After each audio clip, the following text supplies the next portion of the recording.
Hello जी, सारे कैसे हो? I hope you all are doing well और वेलकम हो गया आप सभी का इस शानदार और एक नए पॉडकास्ट में।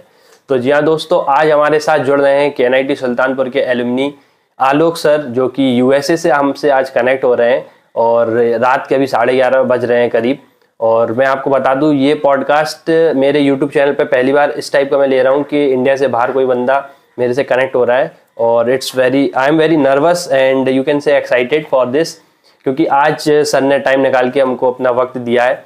और हम पॉडकास्ट को शुरू करते हैं और जानेंगे आज वो कहाँ पर हैं, कैसे पहुँचे, और वो जो भी सारे क्वेश्चंस हैं मैंने सब कवर किए हैं अपने इस पॉडकास्ट में। तो आई होप आप ये पूरा पॉडकास्ट देखेंगे और थोड़ा सा लंबा हो सकता है ये वीडियो, लेकिन आप अगर ये पूरी वीडियो देखते हैं तो आपको बहुत कुछ सीखने को मिलने वाला है।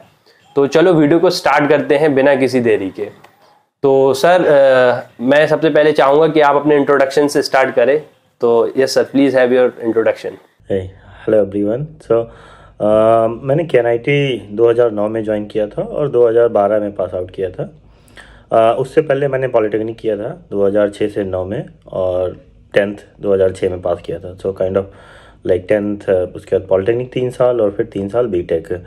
पॉलिटेक्निक मेरा इलेक्ट्रॉनिक्स से था और बीटेक कंप्यूटर साइंस से था। तो मोस्टली लाइक KNIT में 9 से 12 तक वही हॉस्टल लाइफ, कॉलेज, सब कुछ। और उसके बाद मैंने विप्रो में जॉब ज्वाइन की, फिर डेलॉयट, फिर अमेजोन में इंडिया, और फिर यहाँ मूव हुआ सियाटल अराउंड 2017 में। ओके, तो जैसा कि आपने देखा, सर ने अपना बताया, सर KNIT सुल्तानपुर से ही पास आउट हुए थे और सर ने डिप्लोमा किया था। तो सर मतलब आप तो कंप्यूटर साइंस ब्रांच से थे, लेकिन सर मैं पूछना चाहूँगा कि जब आप अपने कॉलेज टाइम पे थे तो आपने अपनी कॉलेज लाइफ कैसे एंजॉय की थी? उस टाइम पर क्या क्या आपने कॉलेज लाइफ में किया आपने? मेरी कॉलेज लाइफ इज थोड़ी चिल थी, बहुत ज़्यादा वैसा कुछ नहीं था। और कोडिंग कल्चर भी उस समय उतना ज़्यादा नहीं था। जैसे आजकल ऑनलाइन आप देखोगे, लोग लीड कोड, हैकर रैंक और बहुत सारे कॉम्पिटिशन्स में और बहुत ज़्यादा फोकस्ड कोडिंग करते रहते हैं, स्पेशली जॉब फोकस्ड और वो सब। पहले इतना ज़्यादा नहीं था। मोस्टली फोकस वाज ज़्यादातर फोकस इन्हीं चीज़ों पे होता था कि कॉलेज का अपना जो भी चल रहा है, प्रोजेक्ट और डेटा स्ट्रक्चर। आप कोई एक लैंग्वेज सीख लो, किसी को सी में इंटरेस्ट होता था, सी, जावा, बहुत कम लोग पाइथन वगैरह यूज़ करते थे। तो मोस्टली सी, जावा ही था। एटलीस्ट मेरी जर्नी तो ऐसी थी कि मैं इलेक्ट्रॉनिक्स से आया था, पॉलिटेक्निक मेरा इलेक्ट्रॉनिक्स से था। तो कंप्यूटर साइंस में ज्वाइन किया तो बहुत सारी चीज़ें नई थी, थोड़ी बहुत चीज़ें रिलेटेड थी, बिकॉज कुछ सब्जेक्ट इलेक्ट्रॉनिक्स से मैच होते थे, I think digital electronics, micro processor. और उससे पहले मैंने पॉलिटेक्निक में सी पढ़ा था, वहाँ पे एक सब्जेक्ट होता था, तो थोड़ा बहुत आइडिया था मुझे। तो कॉलेज में mostly I was average student. मुझे एक इंसिडेंट अभी भी याद है, TCS का इंटरव्यू था कॉलेज में। तो TCS उस समय ऐसा करती थी कि आप 75% से ऊपर जो भी हैं उनका डायरेक्ट इंटरव्यू होता था, रिटन एग्ज़ाम नहीं होता था। तो मैं रिटन एग्ज़ाम के थ्रू TCS इंटरव्यू देने गया था। तो उसने मुझसे पूछा था कि सो व्हाट्स योर रैंक, मतलब तुम्हारी ब्रांच में कौन सी रैंक है। और मुझे कोई आइडिया नहीं था कि क्या रैंक है, कैसी रैंक है।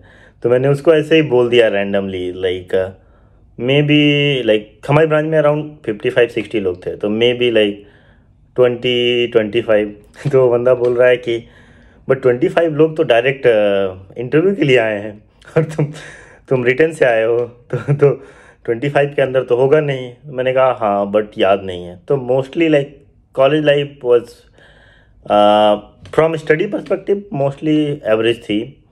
और उसके अलावा मेरा मैं बहुत ज़्यादा गेमिंग वगैरह में इन्वॉल्व रहता था कॉलेज में। Counter Strike, Age of Empires वगैरह, इवेंट वगैरह खेलना, ये सब कॉलेज में मोस्टली। तो उस पॉइंट ऑफ व्यू से काफ़ी इंटरेस्टिंग थी। और अराउंड 3 साल में 2 हॉस्टल्स में रहा था मैं। 1 साल तो खोसला में था, 3rd ईयर में, 2nd ईयर और फाइनल ईयर में था आई थिंक रामानुजा हॉस्टल में था। या तो mostly like chill and average life थी कॉलेज में, ज़्यादा लाइक स्टडी फोकस्ड उतना ज़्यादा नहीं था, मोस्टली लाइक एवरेज की। तो सर अब मैं आपसे नेक्स्ट क्वेश्चन ये पूछना चाहूँगा कि जैसे मैंने आपकी प्रोफाइल पर देखा कि आपकी पहली कंपनी जो थी वो विप्रो थी।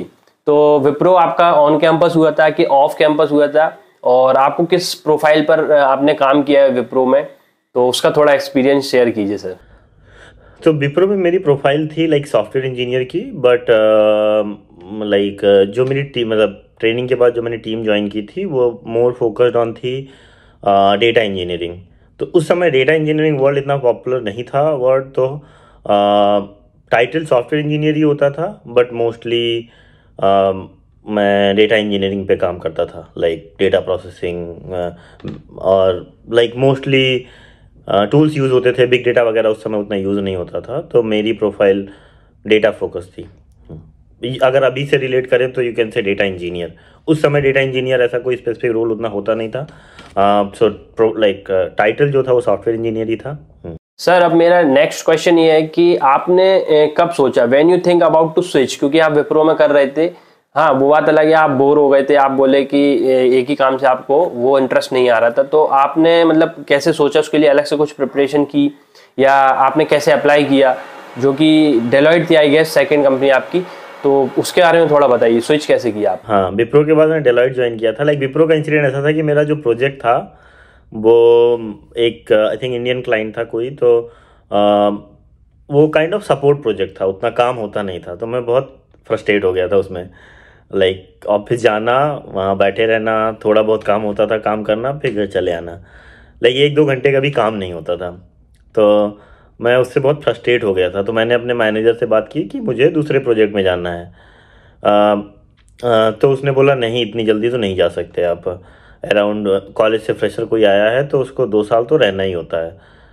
तो उसी समय लाइक मेरे पास डेलॉइट से कॉल आया था, तो मैंने अब बोला ठीक है, और इंटरव्यू दिया। इंटरव्यू में लाइक डेलॉइट में हो गया था, तो उसके बाद डेलॉइट ज्वाइन किया। और डेलॉइट में आई थिंक उनका रोल थोड़ा डिफरेंट होता है वर्सेस अदर कंपनीज। वो बोलते हैं लाइक बिजनेस टेक्नोलॉजी एनालिस्ट, उसके बाद कंसल्टेंट, सीनियर कंसल्टेंट, ऐसा। तो मैंने बिजनेस टेक्नोलॉजी एनालिस्ट ज्वाइन किया था डेलॉइट में आफ्टर लाइक 1 ईयर विप्रो के बाद। आई थिंक विप्रो मैंने ज्वाइन किया था तो मेरा पैकेज था 3.25। उसके बाद एक इंक्रीमेंट हुआ था, 1 साल मैंने जो काम किया था, तो अराउंड 3.6 और 3.7 सैलरी थी। फिर मैंने डेलॉइट ज्वाइन की थी 5.5 पे, तो हाँ अराउंड लाइक 50% हाइक था, 40-50%, हाँ।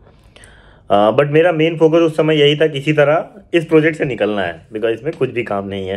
डेलॉइट मैंने आई थिंक 1 ईयर 6 मंथ मैंने काम किया था।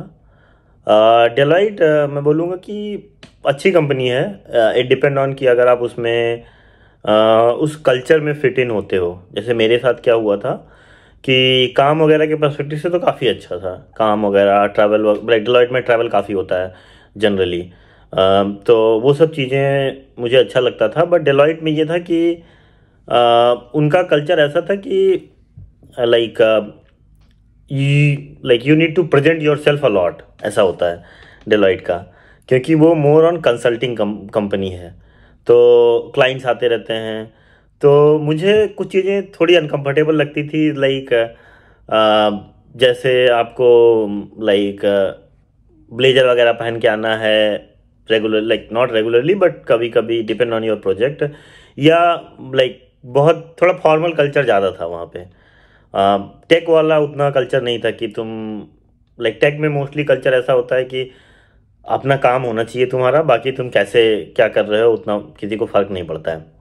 तो सर अब जो कि हमारे पॉडकास्ट का सबसे इम्पोर्टेंट क्वेश्चन है कि आप अमेजोन तक कैसे पहुंचे, क्योंकि टियर 3 कॉलेज से आप थे, उसके बाद आपने अभी तक जितनी भी कंपनी थी वो सब सर्विस बेस्ड कंपनी थी, और प्रोडक्ट बेस्ड कंपनी में आपने कैसे स्विच किया service based to product based, जैसे कि अमेजोन आपकी जो कंपनी है, और अमेजोन में कैसे आप पहुंचे, क्या कैसे आपको अपॉर्चुनिटी पता चली, क्या क्या राउंड हुए थे, या आप बता सकते हो कि इंडिया में कितने साल आपने अमेजोन में सर्व किया, फिर आप फॉरेन कैसे पहुंचे, उसका क्या तरीका होता है, एक बार आप अगर ब्रीफ में बताएंगे हमारे यूजर्स को, हमारे व्यूअर्स को, तो काफ़ी हेल्पफुल होगा सर। तो फिर मेरे पास अमेज़ॉन से कॉल आई थी। तो इंटरव्यू हुआ। I think interview process around 1.5 month के आसपास चला था, 5-6 राउंड थे। फिर मैंने अमेज़ॉन ज्वाइन किया था लाइक 2016 जनवरी में। Like offer letter I think 2015 सितंबर वगैरह में आया था, और मैंने ज्वाइन जनवरी 2016 में किया था अमेज़ॉन। और वहाँ पे रोल मेरा जो था वो डेटा इंजीनियर था। तो अमेज़ॉन की जर्नी मेरी थोड़ी और लाइक डिफरेंट थी। लाइक अमेज़ॉन मैंने ज्वाइन किया 2016 जनवरी में इंडिया में एज अ डेटा इंजीनियर। उसके बाद आई थिंक उस समय अमेज़ॉन में ये था कि मैंने ज्वाइन किया था जो L4 लेवल होता है उस पर अमेज़ॉन में, लाइक L4 L5 L6 ऐसे लेवल होता है। तो आई थिंक आपको जब आउटसाइड कंट्री मूव होना है तो एटलीस्ट L5 होना पड़ेगा। तो फिर मेरा 2016 में मैंने ज्वाइन किया था, 2017 में मेरा प्रमोशन हुआ था। फिर मैं यूएस मूव हुआ था सेम टीम में। तो मैंने ज्वाइन किया था जनवरी में, यूएस मूव हुआ था अगस्त 2017 में, लाइक सेम रोल में। और आई थिंक मेरी प्रोफाइल में अगर देखोगे लिंक्डइन वगैरह में, तो मैंने अमेज़ॉन में पिछले 6-7 साल से काम कर रहा हूँ। तो अमेज़ॉन में मैंने पिछले 6-7 साल में 3-4 टीम्स में काम किया है। और वन ऑफ द रीज़न कि मैं एटलीस्ट अमेज़ॉन में अभी भी हूँ इज़ बिकॉज अमेज़ॉन में टीम चेंज करना बहुत ईजी होता है। अगर आपको एक टीम नहीं पसंद है, आप दूसरी टीम में जाना चाहते हो, तो आप बहुत ईजिली चेंज कर सकते हो। उसमें आपका मैनेजर या कोई भी आपको नहीं रोक सकता। लाइक सबके पास मैक्सिमम 30 डेज़ का टाइम होता है। उससे ज़्यादा वो आपको होल्ड नहीं कर सकते अगर सामने वाला मैनेजर रेडी है लेने के लिए। तो ये चीज़ मेरे लिए थोड़ी वर्कआउट हुई। दैट्स वाई मतलब मैं कहूँगा कि अमेज़ॉन में मैं अब तक हूँ इज़ बिकॉज कि मैंने एक टीम ज्वाइन की, 2-2.5 साल काम किया, दूसरी टीम में स्विच किया, 2-2.5 साल काम किया, और फिर उसके बाद तीसरी टीम में स्विच किया। कि जब मुझे लगने लगता है कि ये बहुत बोरिंग हो रहा है, कुछ नया ट्राई करना है, तो दूसरी टीम ज्वाइन कर ली। दूसरा मैंने रोल भी चेंज किया अमेज़ॉन में अपना। तो मैंने ज्वाइन किया था डेटा इंजीनियर। थोड़े टाइम के बाद मुझे ऐसा लगा कि डेटा इंजीनियरिंग बहुत अच्छा फील्ड है, बट अगर आप एज एन इंडिविजुअल कंट्रीब्यूटर रहना चाहते हो, मैनेजर रोल में नहीं जाना चाहते हो, तो एक टाइम के बाद आपको लाइक सॉफ्टवेयर इंजीनियरिंग की इन एंड आउट पता होना चाहिए। Even if you want to work in data या कोई भी लाइक फ्रंट एंड या किसी भी उसमें आप काम कर रहे हो, तो आपको सॉफ्टवेयर इंजीनियरिंग का इन एंड आउट पता होना चाहिए। आप जस्ट सब्जेक्ट मैटर एक्सपर्टीज होके end to end high scale system नहीं बिल्ड कर सकते। तो फिर मैंने आफ्टर 2 इयर्स मैंने अपना रोल चेंज कर लिया था सॉफ्टवेयर इंजीनियर। तो अभी that's why I am working as software development engineer. तो लाइक अमेज़ॉन का वर्क कल्चर मैं बोलूँगा फास्ट पेस्ड है। और बहुत बार लाइक अमेज़ॉन का एक्सपीरियंस जो होता है आपका कैसा है, जो भी बंदा ज्वाइन कर रहा है, वो बहुत कुछ डिपेंड करता है मैनेजर और किस ऑर्ग में आपने ज्वाइन किया है। बहुत ज़्यादा मैनेजर डिपेंडेंट होता है आपका एक्सपीरियंस, बिकॉज फास्ट पेस्ड है। तो अगर आपका मैनेजर आपको अच्छा मिला या आपके लाइक वर्किंग स्टाइल से फिट बैठ रहा है, लाइक अच्छा खराब तो पर्सन टू पर्सन होता है, तो आपके वर्किंग स्टाइल से फिट बैठ रहा है, तो आपका एक्सपीरियंस बहुत अच्छा रहेगा। अगर मैनेजर या आपकी टीम आपकी वर्किंग स्टाइल से फिट नहीं बैठ रही है, तो फिर आपका एक्सपीरियंस बहुत ही ख़राब रहेगा। लाइक वो बहुत अच्छे से बहुत ख़राब हो जाएगा। जैसे मैंने लाइक पहली टीम ज्वाइन की थी, मैं जिस मैनेजर के साथ काम करना शुरू किया था, वो manager like I say technically he was okay, but as a people manager he was very good. मतलब मैं नेम नहीं दूंगा, बट ही पीपल मैनेजर वो बहुत अच्छा था। उसका ये था कि अगर तुम अपना काम कर रहे हो, तुम्हारे उसके पास तक एस्केलेशन नहीं जा रही है, तो तुम कुछ भी करो, वो तुम्हें कभी डिस्टर्ब नहीं करेगा। लाइक तुम 10 बजे ऑफिस आ रहे हो, 12 बजे आ रहे हो, 5 बजे घर जा रहे हो, रात में 10 बजे जा रहे हो, कितनी देर काम कर रहे हो, जब तक तुम्हारा सब कुछ अच्छा चल रहा है। और इवन वो बंदा like he'll go above and beyond to, अगर तुम्हें कुछ चाहिए, लाइक एटलीस्ट मेरे केस में ये हुआ था कि जिस साल मेरा प्रमोशन का चल रहा था, लाइक 2016 एंड में, तो उस साल प्रोसेस चेंज हुआ था। तो 31 दिसंबर तक आपका डॉक्यूमेंट सबमिट होना था। तो उसने मुझे बोला था कि लाइक, और हम मेरा डॉक्यूमेंट लिखना भी स्टार्ट नहीं हुआ था, और डॉक्यूमेंट खुद लिखना था मुझे 15 दिसंबर तक। तो उसने मुझे बोला था कि लाइक 15 दिसंबर के बाद तुम्हारा जब तक डॉक्यूमेंट अपना प्रोमो डॉक फिनिश नहीं हो जाता तब तक तुम किसी टेक्निकल डिलीवरेबल पे काम नहीं करोगे। अगर तो मोस्टली टास्क मैनेज वगैरह करने के लिए यहाँ पे टीपीएम होते हैं बहुत सारी टीम में, बहुत सारी टीम में मैनेजर भी मैनेज करता है या मोस्टली आप खुद भी मैनेज करते हो। तो उसने बोला कि तुम्हारी टीपीएम अगर तुम्हें कोई टास्क देती है तो तुम उसको मुझे मेरे पास भेज देना, बट तुम्हारा डॉक्यूमेंट फिनिश होना चाहिए, अदरवाइज प्रोमो तुम्हारा डिले हो जाएगा 1 साल के। तो ये सब एक्सपीरियंस होते हैं, like depend on mostly your manager. Like उसके बाद भी मैंने बहुत सारे मैनेजर्स के साथ काम किया, तो लाइक मोस्ट ऑफ द के साथ बहुत अच्छा रहा है, 1-2 के साथ थोड़ा ख़राब भी रहा है। तो इट डिपेंड ऑन कि तुम्हें फिगर आउट करना है। हाँ, टीम फिगर आउट करनी है, और टीम चेंज करना बहुत ईजी है। तो अगर तुम्हें लगता है कि ये टीम फिट इन नहीं है तो तुम दूसरी टीम में मूव हो जाओ। तो इट्स मोस्टली टीम डिपेंडेंट, और थोड़ा फास्ट पेस कल्चर है। सर अब मैं आपसे ये पूछना चाहूँगा कि जैसे कि आपने 2 कंपनी ऑलरेडी स्विच कर ली थी, फिर क्या बोलते हैं आप इंडिया में ही वर्क कर रहे थे, लेकिन आपको फॉरेन जाने का ये आया कैसे? How you get idea about, मतलब आप एक्साइटेड कैसे हुई, या क्या चीज़ थी जो आपको वहाँ ले गई फॉरेन, और आप कैसे गए? वो पूरी जर्नी एक बार आप अगर बताएंगे तो काफ़ी अच्छा रहेगा कि आप कैसे इंडिया से यूएसए शिफ्ट हुए। आई थिंक एटलीस्ट मेरा जो मेन रीजन है यहाँ रहने का वो एक था कि लाइक बहुत सारी कंपनीज में ऐसा होता है, आई थिंक सर्विस बेस में नहीं होता है मोस्टली, बट प्रोडक्ट बेस में ये होता है कि आप और वो लाइक इवन इंडियन कंपनीज में भी होता है, आप जब मेन लोकेशन में होते हो, स्पेशली जहाँ पे कंपनी का हेडक्वार्टर वगैरह है, या वो आपको अपॉर्चुनिटीज़ ज़्यादा मिलती हैं इन कंपेयर टू आप किसी रिमोट लोकेशन पे हो, इवन यूएस में ही या फिर इंडिया में हो। तो क्योंकि जो मेन टीम होती है वो कहीं पे बैठ रही है, जैसे लेट्स से अमेज़ॉन की इंडिया में टीम्स हैं, तो बहुत सारी टीम पूरा इंडिपेंडेंटली काम करती हैं। आप उन टीम्स में काम करोगे इंडिया में तो आपको लाइक जो नेचर ऑफ वर्क होगा वो काफ़ी अच्छा रहेगा। बट अगर आपकी एक सिस्टर टीम यूएस में बैठ रही है, एक टीम इंडिया में बैठ रही है, तो बहुत बार it depend on team to team, but work distribution ऐसा हो सकता है कि क्वालिटी ऑफ वर्क इंडिया में अच्छा ना रहे, या इंडिया में ना इवन यूएस में भी ऐसा हो सकता है कि अगर आपकी मेन टीम जो है वो किसी लोकेशन पे बैठ रही है, दूसरी एक और टीम छोटी सी टीम है किसी और लोकेशन में बैठ रही है, बिकॉज मेजर जो सीनियर इंजीनियर्स होंगे या जो भी हैं वो एक जगह बैठ रहे हैं, तो लाइक नेचर ऑफ वर्क, जो क्वालिटी ऑफ वर्क होगा वो अच्छा होगा। तो एक चीज़ तो मतलब उस वजह से मतलब मेरा मेन मोटिव वो था उस समय यहाँ मूव होने का। अदर रीजन्स, फाइनेंशियल रीजन्स या लाइक यूएस जाना, एक्सप्लोर करना, वो सब रीजन्स भी थे। लाइक आई नॉट से कि मतलब नहीं बस खाली काम था, बट वो बहुत इम्पॉर्टेंट फैक्टर था कि आप अगर किसी लाइक टीम के एक सिस्टर टीम में, एक छोटी टीम में काम कर रहे हो तो नेचर ऑफ वर्क में भी आपको अच्छा ना मिले।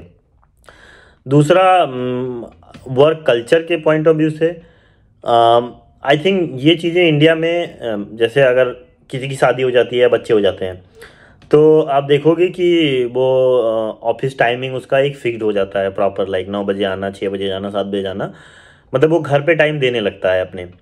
बट बैचलर लाइफ में इंडिया में मैंने देखा है ये मतलब ऐसा कल्चर है कि आप ऑफिस में ही बैठे हो, ओके, लाइक रात में 9 बजे तक, 10 बजे तक बैठे हुए हो, काम कर रहे हो या कुछ और कर रहे हो या जो भी कर रहे हो, बट मतलब मोस्टली लोग पर्सनल लाइफ पे उतना ज़्यादा फोकस नहीं करते हैं आउटसाइड ऑफिस। बट यूएस में मैंने देखा है 5:36 99% ऑफ ऑफिस खाली हो गया। लोग 5:30 के बाद या 6 के बाद घर चले गए, अपना कुछ भी कर रहे हैं, लाइक जिम जा रहे हैं या स्विमिंग कर रहे हैं या कुछ नहीं कर रहे हैं तो घर पे बैठ के टीवी देख रहे हैं, बट 6 बजे के बाद ऑफिस में नहीं रहेंगे। कभी कुछ अर्जेंट है तो काम भी कर सकते हैं 6 बजे के बाद, ऐसा नहीं है कि नहीं करेंगे, बट मोस्टली ऑफिस 6 बजे वो हो गया है कि अब बंद हो गया है, तो मोस्ट ऑफ द जनता जो है वो चली जाती है ऑफिस से। ये मेरे लिए हाँ मतलब वो एक डिफाइन है कि आप पर्सनल लाइफ एक्सप्लोर कर रहे हो आफ्टर वर्क, इवन आप बैचलर हो या कोई भी हो। तो ये मेरे लिए थोड़ा मतलब चेंज ऑफ वो था, तो इसीलिए मैं जब मूव हुआ था तो मेरे साथ क्या था, मैं हैदराबाद में जॉब करता था अमेज़ॉन में। मेरा घर जो था वो जहाँ पे मैं रहता था वो ऑफिस के पास में ही था। तो कभी भी ऑफिस चले जा रहे हैं, ऑफिस से रात में 9 बजे 10 बजे ऐसे आ रहे हैं, कुछ भी मतलब कोई स्केड्यूल नहीं था। इसीलिए मैं जब यहाँ मूव हुआ तो मैंने जो रेंट लिया था घर, वो ऑफिस से थोड़ा दूर लिया था, जिससे कि क्या हो कि आप ऑफिस से उसी टाइम पे निकलना पड़ेगा, क्योंकि अगर आप कार पूल करके या कुछ करके आ रहे हो किसी के साथ तो वो बंदा 6 बजे निकल जाएगा। तो उसके बाद आप घर आके भले ही काम कर लो, बट ऑफिस से निकल जाना है। एटलीस्ट वो प्रॉब्लम मेरे साथ थी इंडिया में, तो इसीलिए। और फिर अभी मतलब मेरे ये नॉर्मल सी चीज़ हो गई है, लाइक हाँ ऑफिस से निकलना है, 5:30 निकल जाना है, 6 निकल जाना है। तो वो थोड़ा कल्चरल काफ़ी मेजर डिफरेंस होता है। प्लस आई थिंक एक कल्चरल डिफरेंस और भी मुझे जो लगता है, इंडिया में बहुत बार आप ऑफिस कलीग्स के साथ फ्रेंड सर्कल बिल्ड कर लेते हो, ये बहुत नॉर्मल सी चीज़ है। यूएस में ऐसा कल्चर बहुत ही रेयरली कहीं कहीं आपको मिलेगा, नहीं तो office colleague is office colleague, they are not friends, ये कल्चर है। तो ऑफिस टाइम, हाँ वो नहीं, वो ऑफिस में कभी नहीं देखने को मिलेगा। हाँ लाइक हाँ मतलब अगर आप ऑफिस में किसी को कॉल भी कर देते हो, that's considered bad. Like office colleague को फ़ोन पे कॉल नहीं करना है मोस्टली। तो ये हाँ हाँ हाँ, तो ये सब चीज़ें यहाँ पे लाइक ऑफिस कलीग जनरली तुम, कई बार ऐसा होता है कि जैसे दो लोगों ने साथ में ज्वाइन किया है तो वो दोनों हो सकता है मेरी फ्रेंड्स बन गए या वो, बट ऐसा बहुत रेयर होता है। मोस्टली वो लाइक ऑफिस और personal life is separate. Okay, तो सर अब मैं पूछना चाहूँगा कि अगर आप शेयर करना चाहें अपना सीटीसी, करंट सीटीसी, वैसे तो सर हम लोग सब गैस कर रहे हैं कि काफ़ी अच्छा ही होगा, लेकिन आपको 7 इयर्स हो गए हैं, तो आप अगर अपना सीटीसी या पर्क्स बताना चाहें अमेजोन की तो प्लीज़ शेयर करिए। तो आई से लाइक मेरा अमेजोन में लेबल जो है वो L6 है, senior software engineer, software development engineer. एक वेबसाइट है labels.fyi, अगर तुम्हें पता है नहीं तो सर्च कर सकते हो labels.fyi, उसमें जाके तुम, हाँ मैं सेंड कर दूंगा। हाँ वो उस पर आप किसी भी कंपनी का लेबल, किसी भी कंपनी का जॉब रोल या लेबल डाल के रेंज देख सकते हो कि क्या रेंज है। हाँ और उसमें आप ये भी देख सकते हो लोग अपनी सबमिट करते हैं अपनी सैलरीज। ओके, तो रीसेंट ऑफर्स या मतलब उसमें बहुत सारे फिल्टर्स होते हैं कि न्यू ज्वाइनी, जैसे कोई एक्सटर्नल हायर है तो मे बी उसने अच्छा निगोशिएट किया हो, उसको अच्छी सैलरी मिली हो, या कोई कंपनी में 2 साल से काम कर रहा है उसकी सैलरी क्या है, 5 साल से काम कर रहा है उसकी सैलरी क्या है, लोग सबमिट करते हैं। तो उसमें you will get 95% accurate information किसी भी कंपनी का, किसी भी लेवल का। तो मेरा लेवल है L6 अमेजोन में, सीनियर सॉफ्टवेयर डेवलपमेंट इंजीनियर, उसमें तुम खोज सकते हो। तो सर अब मैं पूछना चाहूँगा कि अभी जैसे कि आप 7 साल से यूएसए में हैं और उधर की लाइफ स्टाइल तो जैसे हम लोग क्या फ़ोटो और वीडियोस में ही देख पाते हैं, लेकिन आप हमारे साथ आज कनेक्ट हुए, हमको ये सौभाग्य प्राप्त हुआ, तो आप हमको बताइए कि उधर की लाइफ स्टाइल कैसी है, क्या क्या प्रॉब्लम्स हैं जो कि लोगों को नहीं पता होती है, आप क्या क्या प्रॉब्लम फेस करते हैं, या क्या क्या फैसिलिटीज़ हैं, जो थोड़ा बहुत भी आप बता सकें तो प्लीज़ शेयर कीजिए। जो लाइफ स्टाइल इंडिया में जी रहे हो वो यहाँ नहीं जी सकते। जैसे इंडिया में रह रहे हो, सब कुछ आपको अवेलेबल है। लाइक कोई भी इश्यूज हैं, जैसे हाउस हेल्प चाहिए वो बहुत इजीली अवेलेबल है, मेड या कुछ भी, या कुछ घर में इशू आया, प्लम्बर चाहिए, इलेक्ट्रीशियन चाहिए, कॉल कर दिया आ गया।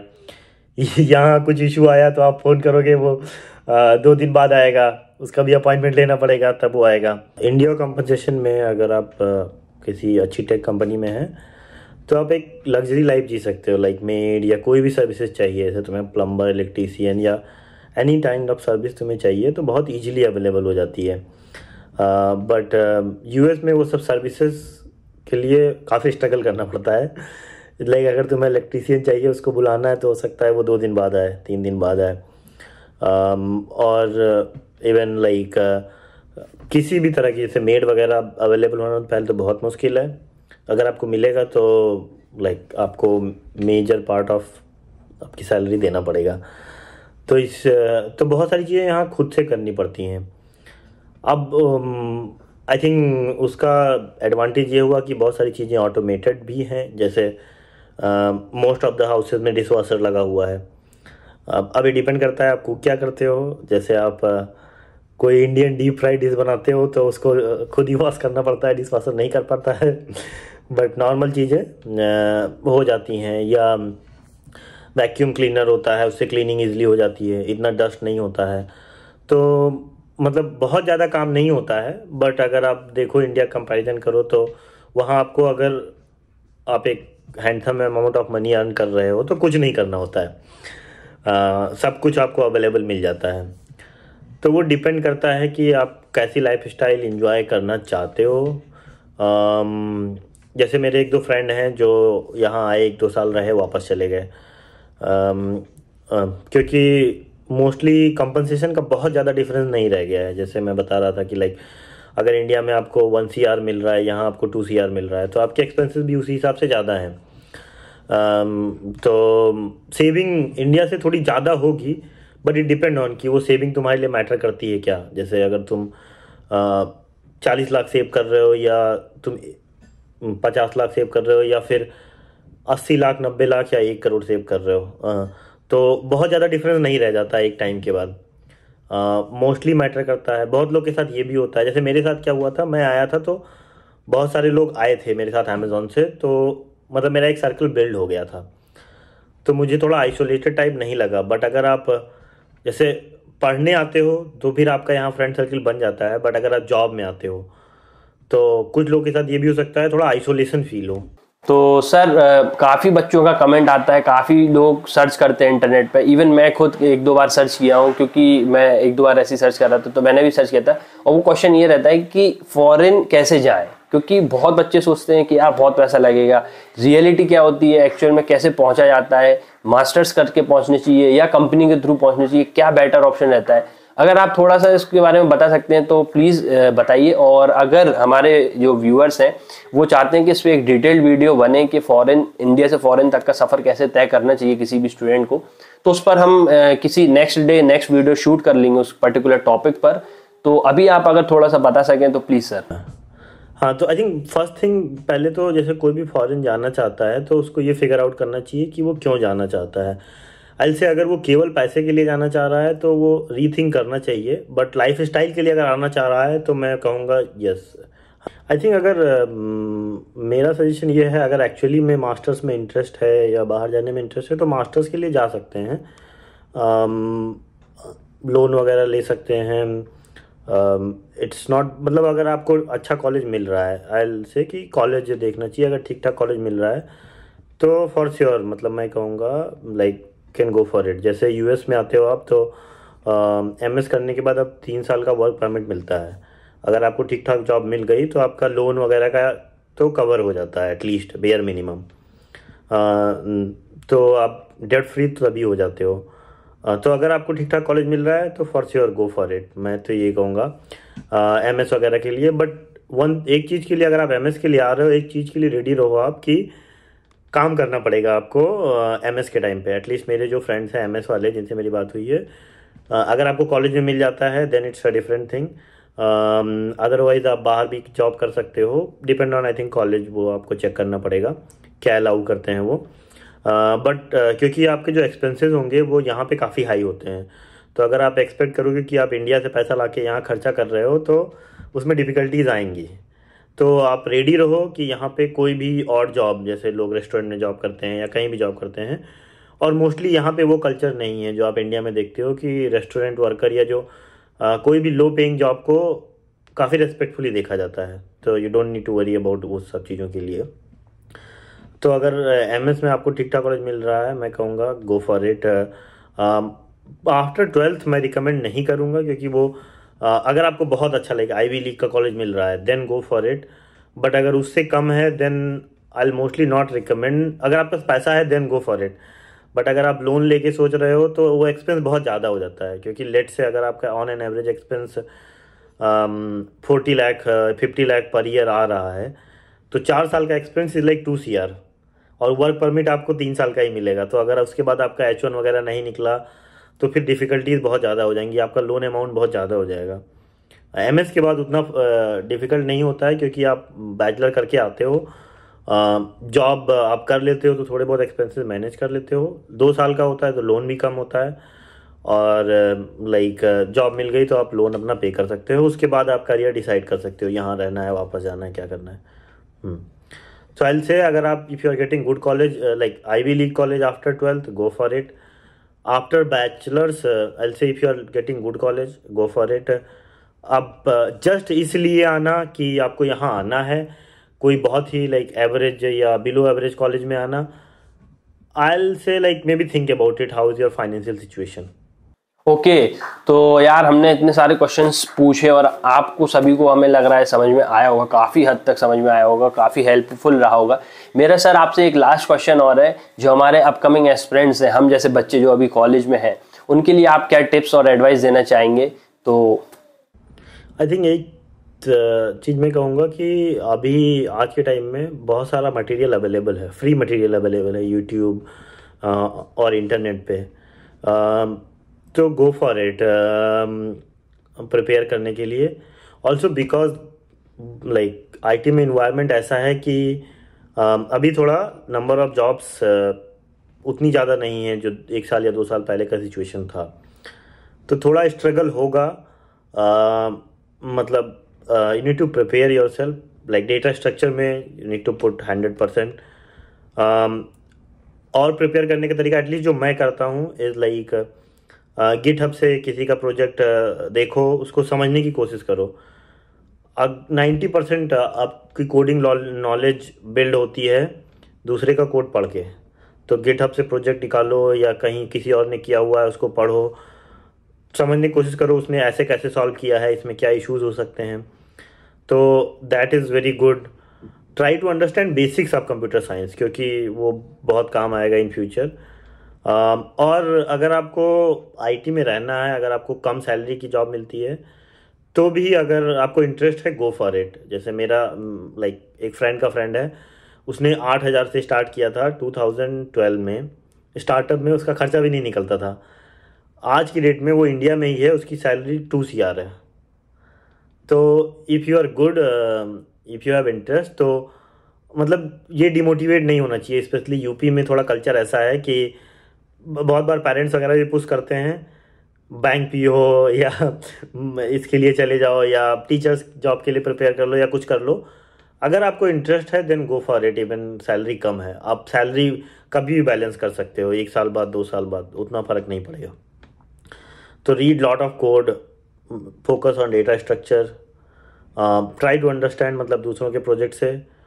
और अगर आपको जॉब नहीं मिलती है, स्ट्रगल होता है, बहुत लोग के साथ होता है, कॉलेज प्लेसमेंट नहीं हुआ है तो भी आप ट्राई करो, हो सकता है 1 साल लगे, बट अगर आपको इंटरेस्ट है देन आप पैसे के पॉइंट ऑफ व्यू से मत सोचो, जो मिल रहा है उसमें गो फॉर इट। सो अगर इट डिपेंड ऑन, मतलब मैं ये कहूँगा if you are really good in computer science then go for like hardcore data structure and backend development.